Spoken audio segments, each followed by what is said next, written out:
ശ്രീലളിതാ സഹസ്രനാമ സ്തോത്ര പഠനം 57-ാം ഭാഗം. 791-ാം നാമം സത്യജ്ഞാന ആനന്ദ രൂപ. ബ്രഹ്മത്തിൻ്റെ പ്രത്യേകതകളായി ഗുണഗണങ്ങളായി പറയാവുന്നവയാണ് സത്യം, ജ്ഞാനം, ആനന്ദം എന്നിവ. പ്രപഞ്ചത്തിലെ ഏക യാഥാർത്ഥ്യം എന്നർത്ഥത്തിലാണ് ബ്രഹ്മം സത്യമാണ് എന്ന് പറയുന്നത്. പരമോന്നതമായ ജ്ഞാനമാകുന്നു ബ്രഹ്മജ്ഞാനം.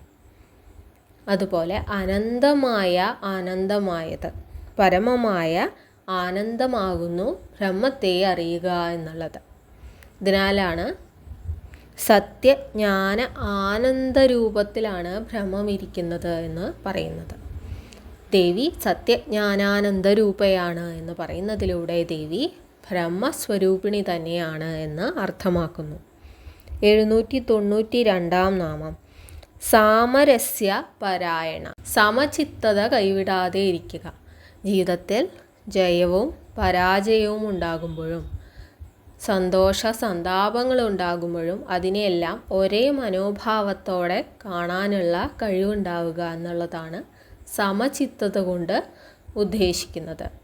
ദേവി ബ്രഹ്മമായിരിക്കുന്നു. പ്രപഞ്ചത്തിലെ ഏക യാഥാർത്ഥ്യമായ ദേവിക്ക് സർവം മായയാണ് എന്ന പൂർണ്ണ ബോധ്യമുണ്ട്. ആ ദേവി ഒരവസ്ഥയിലും സമചിത്തത കൈവെടിയുന്നില്ല. ഇതിനാലാണ് ദേവി സാമരസ്യപരായണയാണ് എന്ന് പറയുന്നത്.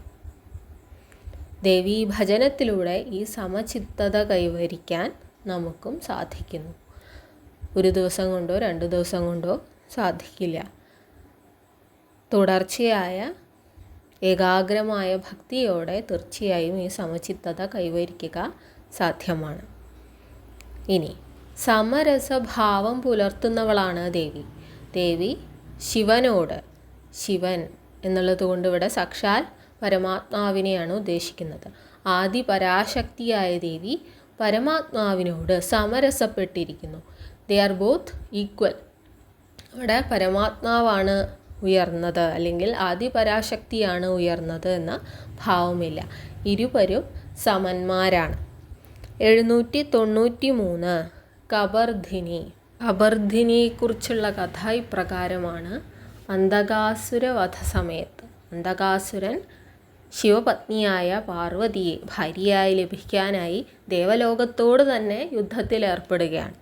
അങ്ങനെ ശിവനുമായി നേർക്കുനേർ യുദ്ധം ചെയ്യുന്ന അന്തകാസുരൻ്റെ ശരീരത്തിൽ നിന്നിറ്റുന്ന രക്തമത്രയും ആ രക്തത്തുള്ളികൾ ഓരോന്നും ഓരോ അന്തകാസുരന്മാരായി ജനിക്കുകയായിരുന്നു.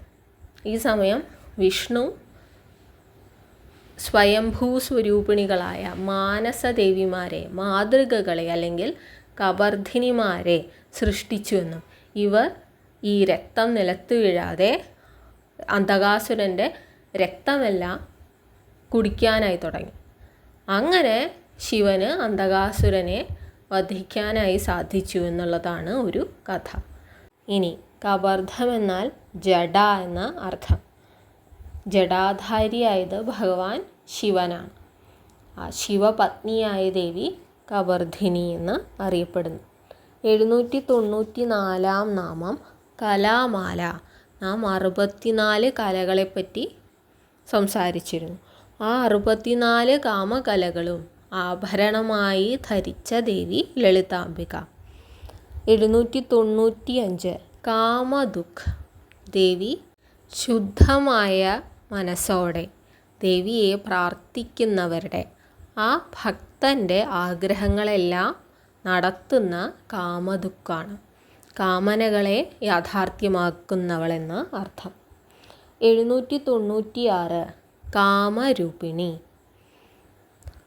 ആഗ്രഹരൂപത്തിൽ ആഗ്രഹങ്ങളെല്ലാം സാധിപ്പിക്കുന്നവളാണ് ദേവി. ആഗ്രഹം തന്നെ രൂപമെടുത്തവളാണ് ദേവി എന്ന ഒരു വ്യാഖ്യാനം നൽകാം.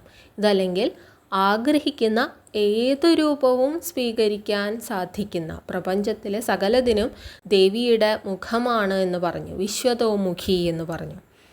അപ്പോൾ ആഗ്രഹിക്കുന്ന ഏതു രൂപവും സ്വീകരിക്കാൻ സാധിക്കുന്നവൾ എന്നർത്ഥത്തിൽ ദേവിയെ കാമരൂപിണി എന്ന് വിളിക്കാം. ഇനി കാമൻ എന്നാൽ ശിവൻ. ആ കാമരൂപത്തിലിരിക്കുന്ന ദേവി ലളിതാംബിക. അർദ്ധനാരീശ്വര സങ്കല്പം എന്ന അർത്ഥത്തിൽ ദേവിയെ കാമരൂപിണി എന്ന് വിളിക്കാം. ഇനി അതല്ലെങ്കിൽ കാമദേവന് ശക്തി നൽകുന്നവളായ കാമരൂപിണിയായ ദേവി എന്നും വിളിക്കാം. 797 കലാനിധി. കലകൾക്കെല്ലാം അധീശ്വരിയായ, എല്ലാ കലകളുടെയും സ്രോതസ്സായ ദേവി ലളിതാംബിക എന്നർത്ഥത്തിൽ ദേവിയെ കലാനിധി എന്ന് വിളിക്കുന്നു. 798 നാമം കാവ്യകല.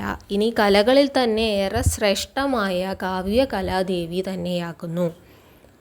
ദേവി ഭാഷ തന്നെയാണ് എന്ന് പറഞ്ഞു, അക്ഷരമാല തന്നെ ദേവിയാണ് എന്ന് പറഞ്ഞു.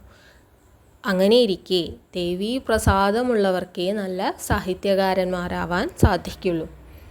മൂകനെ കാളിദാസനാക്കുന്നവളാണ് ദേവി ലളിതാംബിക. ഇനി ഒരു കവിയാവുക അല്ലെങ്കിൽ ഒരു എഴുത്തുകാരനാവുക എന്നുള്ളത് കൊണ്ട് ക്രാന്തദർശിയാകുക എന്നൊരു അർത്ഥം കൂടിയുണ്ട്. സമൂഹത്തെ, സാമൂഹ്യ വിഷയങ്ങളെ വിശകലനം ചെയ്ത് സാമൂഹ്യ വിപത്തുക്കളെ മുൻകൂട്ടി കണ്ട് സമൂഹത്തിന് മുന്നറിയിപ്പ് നൽകുന്നവൻ കൂടിയാണ് കവി അല്ലെങ്കിൽ കവയത്രി. അപ്പോൾ കവി എന്നാൽ ക്രാന്തദർശി എന്നൊരു അർത്ഥം കൂടിയുണ്ട്. ഇപ്രകാരം ക്രാന്തദർശിത്വം ലഭിക്കുന്നത് ദൈവാനുഗ്രഹം കൊണ്ടുകൂടിയാണ്. ഇനി എല്ലാ കാവ്യങ്ങൾക്കും പ്രേരണാശക്തിയാകുന്നതും ദേവി തന്നെയാകുന്നു. 799 നാമം രസജ്ഞ. നാട്യശാസ്ത്രപ്രകാരം ഉള്ള നവരസങ്ങളെപ്പറ്റി കേട്ടിരിക്കും. എല്ലാ കാവ്യങ്ങളുടെയും അടിസ്ഥാനമാണ് ഈ നവരസങ്ങളെന്ന് പറയുന്നു. വായനക്കാരന് അല്ലെങ്കിൽ ആസ്വാദകൻ്റെ ഉള്ളിൽ ഒരു വികാരം, ഒരു അനുഭൂതി, ഒരു അനുഭവം സൃഷ്ടിക്കുമ്പോഴാണ് ഒരു കല അത് ഗുണമേന്മയുള്ളതാകുന്നത്. കഥാപാത്രം കരയുമ്പോൾ കാണുന്നയാൾക്ക് ആ വേദന അനുഭവവേദ്യമാകണം. ഈ അടിസ്ഥാനത്തിലാണ് നവരസം എന്നൊരു സങ്കല്പം നിലനിൽക്കുന്നത്. ഈ രസങ്ങളിൽ ഏറ്റവും ഉന്നതമായ രസാനുഭവം തീർക്കുന്നവളാണ് ദേവി ലളിതാംബിക. ഇനി ഈശ്വരനോട് നമുക്ക് 5 രസങ്ങൾ അല്ലെങ്കിൽ ഭാവങ്ങൾ സാധ്യമാണ് എന്ന് പറയുന്നു. ആദ്യത്തേത് ദാസ്യഭാവം. ഈശ്വരൻ്റെ കേവലം ദാസനാണ്, സേവകനാണ് എന്നൊരു ഭാവം. ഹനുമാന് ശ്രീരാമനോടുള്ളതുപോലെ.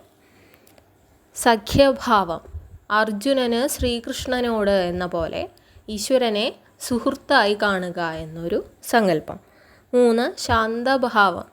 ഈശ്വരനോട് പ്രത്യേകിച്ചൊരു മമതയുമില്ല, പ്രത്യേകിച്ച് വിരോധവുമില്ല എന്നൊരു ന്യൂട്രൽ പൊസിഷൻ. 4 മാധുര്യഭാവം.